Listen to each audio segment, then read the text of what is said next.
Every video starts with me not knowing how to position my camera.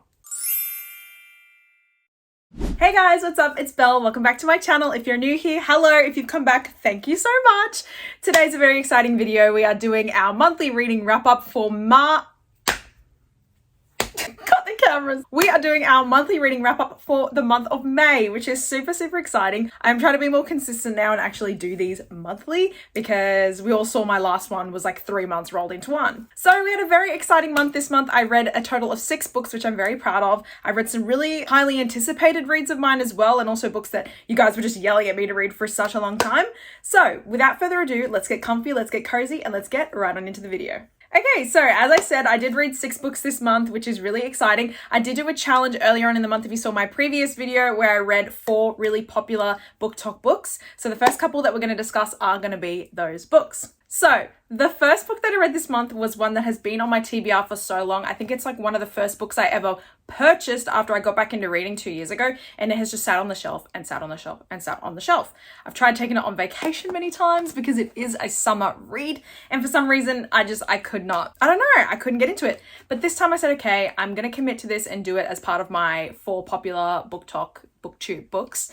And the book is Be to Read by Emily Henry, which I know is some people's favorite book in the entire world. It is like very, very, very special to a lot of people. So I said, okay, I've got to give it a crack. For those who are unfamiliar, this follows January and Gus. They are 2 writers who knew each other from college, and by chance, after January inherits a house from her father, they end up becoming neighbors in a little beach town where they meet up and realize that they're both in a bit of a writing slump. So January is a romance author and Gus is a sci-fi author.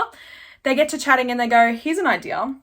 Why don't you have a crack at writing a romance book and I have a crack at writing a sci-fi and see if it helps us kick our slump. So basically they swap genres, if that makes sense, and they go on these little dates in order to help the other write their book, which honestly, as soon as I started reading this, I loved it so much. I just thought it was such a great concept. I think that, you know, it was a really lighthearted read, a really emotional read as well. But the problem that I had with this book is a problem that I am sort of seeing a lot recently, especially with TikTok and BookTube: quote spoilers. So I think the biggest problem when you go into a book that is so loved and is so talked about is that you sort of will go in with a lot of preconceived knowledge. And for this one in particular, I had a major quote spoiled for me before I even read the book, and I think people were using it as like a draw card to get me to read the book. I mentioned this in my video where I did my reading vlog. I just think that quote spoilers need to be stopped because especially when it's a big quote, I feel like it ruins the whole reading experience. So we got to a point where Gus says this really beautiful quote. However, I knew it was coming the whole time. So when I got to it, it was just severely underwhelming. It brought the book down so much for me. I did still give this 4 stars. I gave it 1.5 chilies, but yeah, it just knocked it a little bit down for me. It wasn't a 5-star, but I still had a really good reading experience. And this is my little reading spread. I always do a little journal page, and that is my beach read one. Okay, the second book that I read in May was one that has been sitting on my shelf for so long. I literally bought it on release day because I love this author so much. Why didn't I read it last year? I don't know. It's Love Redesigned by Lauren Asher. Anyone who knows me knows that I absolutely adore The Dreamland Billionaires. I read that 2 years ago, I want to say, and I just absolutely fell in love with it. Terms and Conditions is one of my favorite books ever. It's like the most perfect marriage of convenience. I love it so much. So when this came out last year, I want to say in October or November, I bought it straight away, but it's been sitting on my shelf for the last 6 months. And then I started seeing people absolutely love this book. I've heard no bad things about it. So I said, okay, girl, it's time to pick her up. It's time to read her. So this book here follows Julian and Dahlia. Now this is set in the town that Final Offer is set in. So if you've read Dreamland Billionaires, it is set in Lake Wisteria, which is where Cal and Alana's book takes place. You don't have to read these in order to read this. So Julian and Dahlia are childhood rivals to lovers, which I think that is such a unique trope and I love it so much. I feel like I haven't read enough of it, but guys, when I tell you, I picked this book up at probably 6 or 7 o'clock in the morning. 2 hours later, I was like, oh my God, I haven't even had breakfast yet. I haven't stopped. I could not put this book down. It was so good. I read this 500 and something page book in a day, which I think I've only ever done that with like one of these books because I did not want to stop reading. I had to go to the beach. I had so much to do this day, and I took this thing with me everywhere and I read it in a day. The pacing was incredible. The characters are immediately lovable. It kicks off with a bang. The whole time I had no problems with pace. I wasn't bored. The spice was so good. It was so good. Guys, I cannot recommend this book enough. It was definitely a 5-star, like hands down one of my new favorite books ever, and a 3 chili spice, because this man is giving Declan Cain a run for his money. Literally, guys, do yourselves a favor, read this book. It's so good. You will not regret it. And the journal spread, because all my 5 stars get a double page, and I always do like little photos to help me remember it, and yeah. The third book that I read in May was another very popular one. Look, a lot of these are very popular books because, you know, that was the task for May. So the third book that I read this month was Love and Other Words by Christina Lauren. Again, oh my God, the influx of messages I get about people hounding me to read this book is not a joke. It's crazy, guys. Like, it is insane. This is a childhood friends to lovers story. It is a past present timeline. I'm not going to tell you anything more than that because I think if I do, like, it's going to spoil the book. Now, again, this is a lot of people's favorite book. It is their bread and butter. So going into it, there's a lot of expectations on the book. The one thing I will say about this book is that it was incredibly fast paced. So I really got into it, kept reading. It was an easy read. It's definitely a book that I feel as though I would have enjoyed when I first got back into reading. Now, when I say it is a book for someone who hasn't really read anything similar before. Because I've read something very similar to this before, I felt it was quite underwhelming, and the biggest issue that I had with this book is there is a trope at the end of this book that nobody talks about, and it's incredibly triggering, especially for myself. So 2.5 stars. As soon as it happened, I was like, no, immediately no. I just think it ruined what could have been such a beautiful story.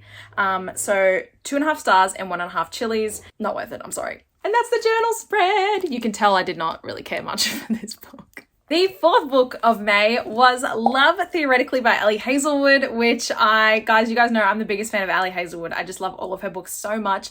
I can't wait to read Not in Love in June, which is going to be her new book. I just got sent this as well, which is so exciting. But anyway, absolutely love this woman. She can really do no wrong in my eyes. So I don't know why I have had this on my shelf for such a long time and I just hadn't gotten around to it yet. So for those who aren't familiar, Ali Hazelwood does have almost like this trilogy. It's not really a trilogy, but you know, you've got the Love Hypothesis, Love on the Brain, and then you have Love Theoretically. Now, this one here is for theoretical and experimental physicists. So this one follows Elsie and Jack. Now, Elsie is a theoretical physicist, and she's up for a new position at a university where our experimental physicist, Jack, is one of the deciders as to if she's going to get the job or not. So this is an enemies to lovers, and it started out really, really strong. I really loved it. I think the tension was there, the banter was there. The problem that I had was that one of the tropes resolved halfway through the book, and I was like, oh, really? And then the ending was just a bit which sucks because I was having such a fun time. Because enemies to lovers is like a god tier trope for me, and I just thought it was going to be incredible, and I'm really sad that it wasn't. It did fall flat for me. I gave it 3.75 stars, and I gave it 2.5 chilies. I still really enjoyed it. I still recommend it, but I was just a little bit upset that one of the tropes was resolved at the halfway mark. And this is my little journal page. She did like Twilight, which is I'll give her brownie points for that. Now, for everybody who's been asking me and has been checking in on me, hello. It has been a very exciting month because it is Bridgerton month. And like, look, I was originally really upset that we had the split into 2 parts, but you know what? It's okay. It gave me time to do what I wanted to do, which is do a reread of one of my favorite books in the entire world, which is Romancing Mr. Bridgerton. This is the TV tie-in cover. The original's back here somewhere, which I love more than life, more than words. For those who are unaware, the 3rd season of Bridgerton has come out, well, part 1 has come out when I'm filming this, and it follows around Colin and Penelope's story, which is Romancing Mr. Bridgerton, which is book 4 in the Bridgerton universe. This is, like I said, one of my favorite books of all time. It is a childhood friends to lovers, slow burn, unrequited love, best friend's brother, and it is my favorite book in the entire series, but it's also one of my favorite books in the entire world. For those who've been messaging me and asking me what my thoughts were on part 1, I will be doing a full video for you guys once part 2 is out, sort of just talking about the show and the book, what they kept in, what they changed, and my full thoughts. But I'll just say to you guys that I absolutely love so much what I've seen so far, and I love the showrunner because she has literally pulled so much and directly from the book as well. This will always be an infinity star read for me, a 5-star read for me. I'm just over the moon. It's so exciting. Like, I've waited so long to see the TV adaptation that it's really consumed my entire life right now. Anyway, the book is always incredible. I annotated this one so much. I never go to this level, but I was at the point where I was literally like putting hearts and stuff all over the book. I love them. They're one of my Roman empires, and yeah. 5 stars, 2 chilies, that carriage, mwah, I can't wait for the mirror. This is my journal spread. You can tell I love them so much. I can't wait for part 2. And the 6th and final book that I read in May was something that's a little bit different for me, which is really exciting. And it was The Housemaid by Frida McFadden. Now, I haven't read anything by Frida McFadden before, so going into this, I knew it was one that was very loved. But it's really funny. About the same time last year, actually, I went into a thriller sort of era as well, which I think I have now entered because you guys, I read this book so fast. I stayed up late, and I'm not a night reader. I can't read at night. It's just not my thing. I cannot do it. I fall asleep. I stayed up to read this book. This did not disappoint, you guys. This is about a girl who gets hired to work at a house where she's the housemaid, and basically works for this lovely lady, her husband, and they have a small child. It's a live-in position, so she gets to live in the house. However, she lives in an attic where the door locks only from the outside.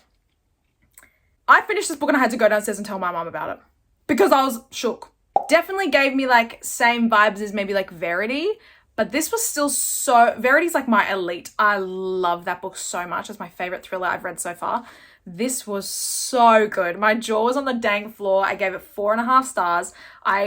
I just love it. And I think if anybody is wanting to get into thrillers, this is a great place to start. Super small, super fast paced, really easy to understand. And the plot twist is so good. It's so good. I can't recommend enough. Okay, guys, thank you guys so much for watching today's video. I really appreciate you coming back. How did you all go in May? Let me know in the comments what books you got around to, which ones you'd recommend, because I'm always looking for new recommendations. If you guys don't already, feel free to follow me on TikTok and on Instagram. I will leave the links here, and feel free to like and subscribe to this video and click the notification bell so that you get notified every time I pop up a new video. So yeah, that's it. I hope you guys are having a lovely day or a lovely night wherever you are in the world, and I will see you all next time. Bye!